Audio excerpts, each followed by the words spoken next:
Welcome to Networking and Health Information Exchange, Health Information Exchange. This is Lecture A. The objectives for this lecture are to understand the purpose and importance of a health information exchange strategy, understand what an HIE is, understand the components of an HIE, and explore some examples of HIEs. Health Information Exchange enables the interoperable linkage of healthcare information across organizations within a hospital, an enterprise healthcare system, a region, or a nation. HIE can be the act of sharing information, the verb, or it can represent the system which facilitates the exchange, the noun. HIE is used as both a verb and a noun interchangeably and often without warning. Issues of patient safety, effective and efficient care, quality care, lower cost care, and appropriate care all require the aggregation of all relevant data from and about a person, consolidated into a single real or virtual record, the patient-centric EHR. This figure graphically displays examples of settings that create data about a patient. Each of the sites or settings in this example both push data into and pull data out of the EHR. The timing of data exchange and the amount of data exchange depends on the type of the site and the purpose of the interchange. What is common and what is different among these sites of care? How do we effectively put this package together? A real patient-centric EHR brings the data together from each of the sources into a single physical record.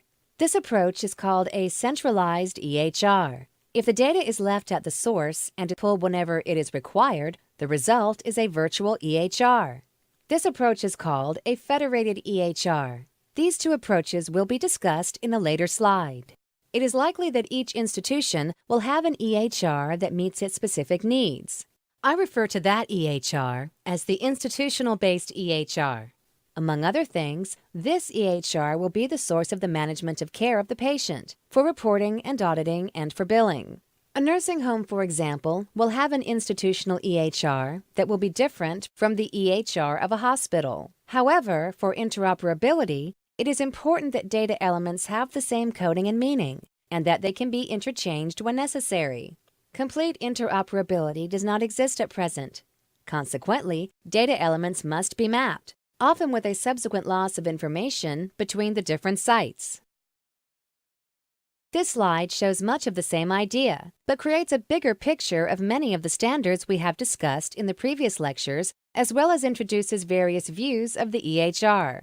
All of the sites of care contribute to the patient data set, using the set of standards that relate to data structure and data transport. That data in turn populates the institutional EHR, which should be provider-centric. That is, its structure and functionality support the workflow and use by the provider, users, and others. The essential EHR is the name we use to identify the patient-centric EHR that represents the aggregation of data across the sites. We suggest an additional constraint. This essential EHR contains only the data that contributes to a patient's present and future care. This EHR will contain data from the past, but only as it relates to the present and future care. The personal EHR is derived from the database, but its focus is on the patient. The block labeled Data is called different names, including a Clinical Data Warehouse, CDW, or a Data Storage Repository. The CDW is used for data mining to create new knowledge that is used with decision support algorithms, clinical guidelines, care plans, and other tools. EHR functionality standards are used to manage process workflow. Document standards are used for reports, audits, billing, and other such data presentation. These systems must be built from a public-private relationship, as well as a vendor-provider relationship. Keys to success are privacy, security, trust, and integrity of the systems. Looking more closely at the data flow within an HIE, this figure illustrates data coming into the aggregated EHR, for example, using an HL7 message. That message should be encrypted. As the message is processed, the identifying data is stripped out and stored in a more secure sensitive storage. The key to correct aggregation of data into the correct patient EHR is a unique global person identifier, which unfortunately does not exist at the present time in the U.S. Instead, the identifying demographic data elements are used in an algorithm to try to guess the patient's ID. The error rate is likely to be around 10% or higher. For real security, the external identifier of the person is encrypted in a double encryption algorithm that cannot be reverse decrypted and stored in silicon to make it inaccessible to hackers. This new secure algorithm is included in the Aggregated Essential EHR, which is accessible to authorized parties but is de-identified.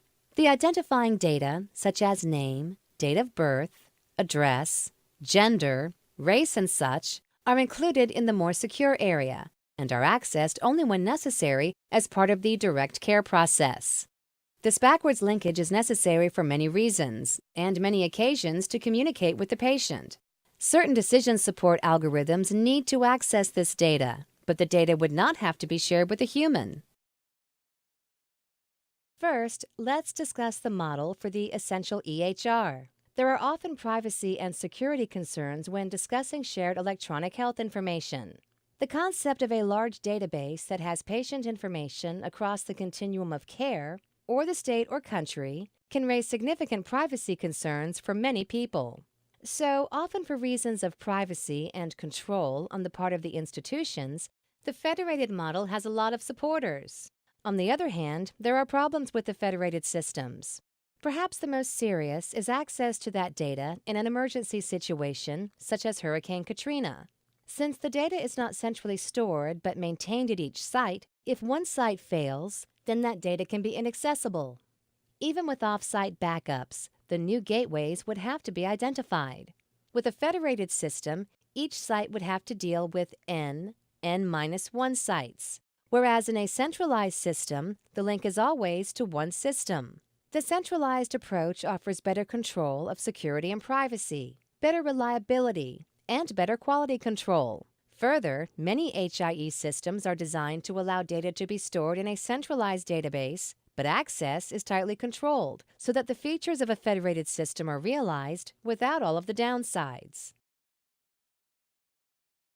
What must exist to support an HIE? Standards, what we have discussed in this component.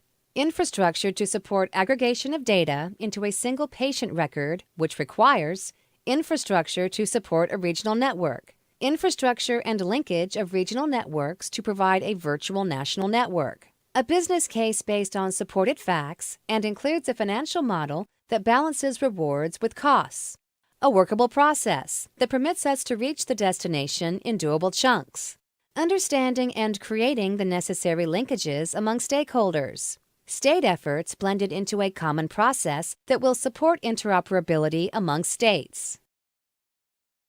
An HIE must serve real-time connectivity to provide appropriate and controlled access to aggregated patient data.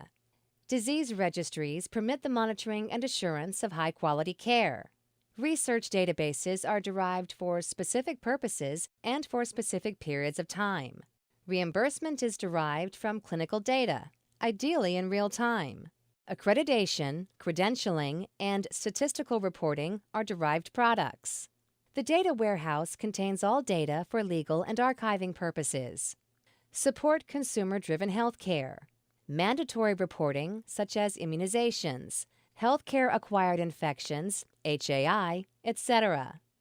What's in it for the consumer? Appropriate care is enhanced by a complete set of data about the patient, particularly when combined with decision support.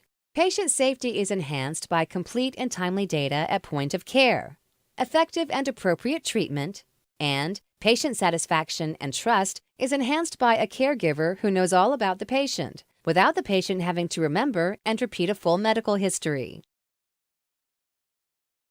The following are also advantages for the consumer. Personal health data that is timely and understandable by the consumer. Understanding the importance and the significance of data. Personal health plans. Understanding treatment options, including the trade-offs between risks of death and quality of life. Manage the event flow related to health, such as doctor's appointments, drug management, costs of care, and expectations of care, and provide encouragement for good health.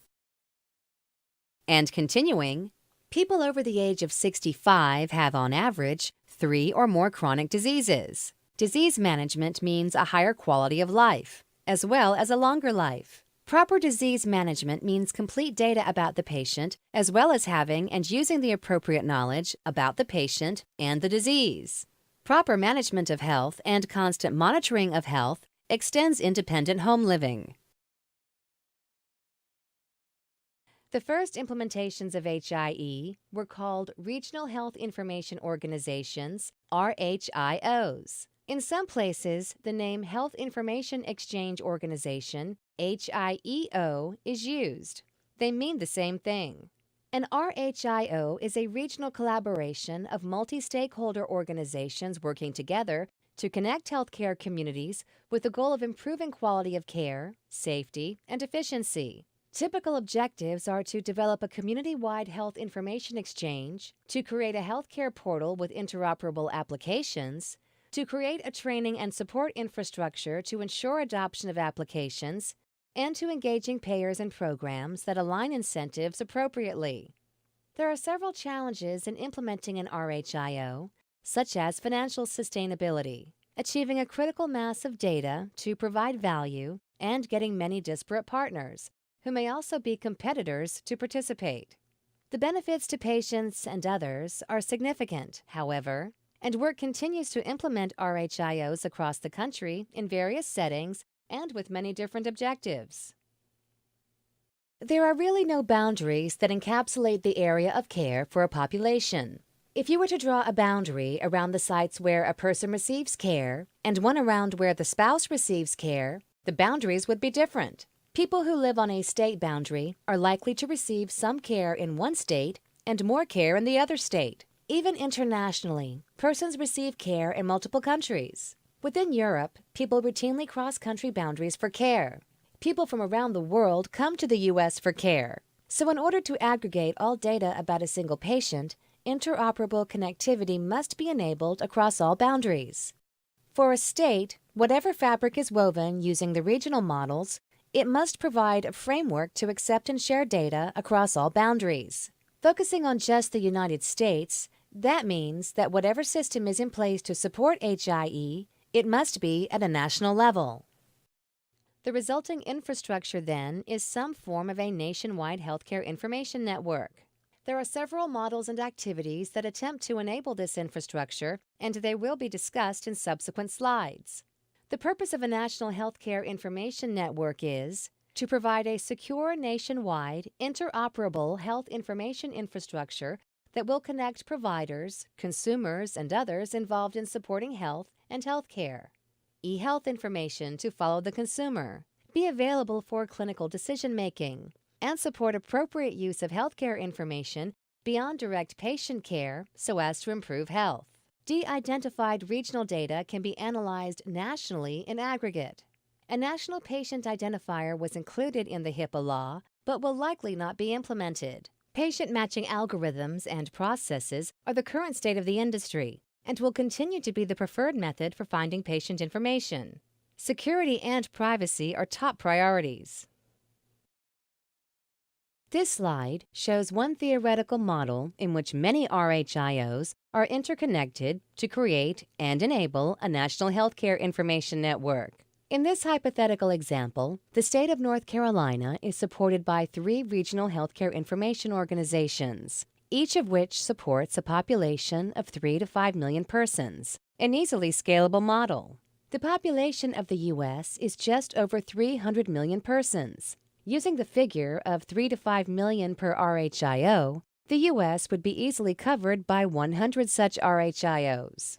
Each RHIO would provide backup for other RHIOs within some geographical proximity. In this example, one RHIO might be in Charlotte, one in the Research Triangle, and one in the coastal region, say Wilmington. Each RHIO would back up the other 2 and could immediately take over functioning in case of a disaster. Within well-defined geographical boundaries, all patient data would be aggregated into a patient-centric record within a centralized database. If a patient is seen outside their assigned area, that data would be sent to their home database. Likewise, the clinic outside a geographic area could request data in real time from the home RHIO. One automatic way of knowing the home RHIO would be to assign each person an identifier that would consist of the RHIO ID plus the unique patient identifier. The same strategy would work globally if global identifiers were assigned. The RHIOs would be operated by trusted, reliable organizations. In summary, a regional center would accommodate 3 to 5 million persons, contain aggregated data for an essential HER, be local to the region database, be available 24/7, contain linkages to other centers so patients crossing boundaries of regions can be aggregated, and have de-identified data available for local or global queries and analysis. The Nationwide Health Information Network, NWHIN, is an initiative of the ONC.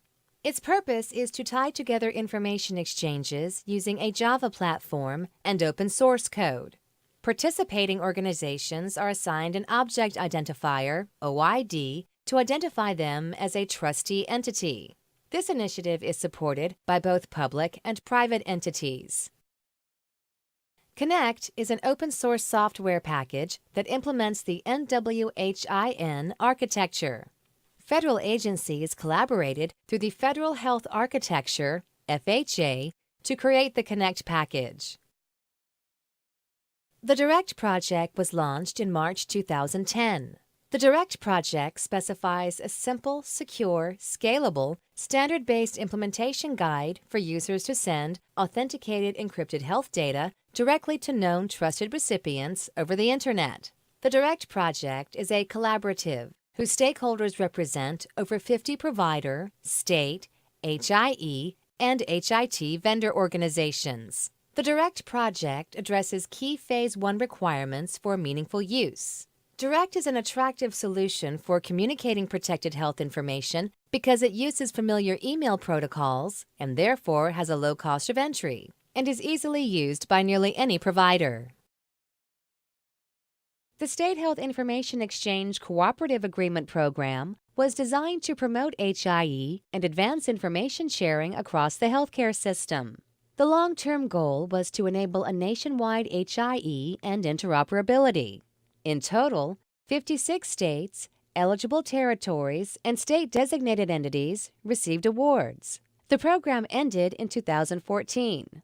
As work progresses, each state appears to be doing its own thing. The approaches differ from state to state. Although there are coalitions among a few states, a common approach has not happened, creating problems for patients who are seen across state boundaries. Projects like the Sequoia Project are designed to facilitate exchange between these disparate state approaches.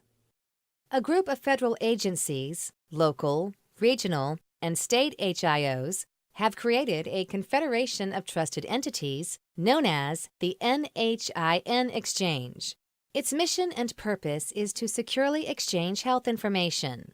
The NHIN Exchange had 35 entities at the end of 2011 and is expected to grow.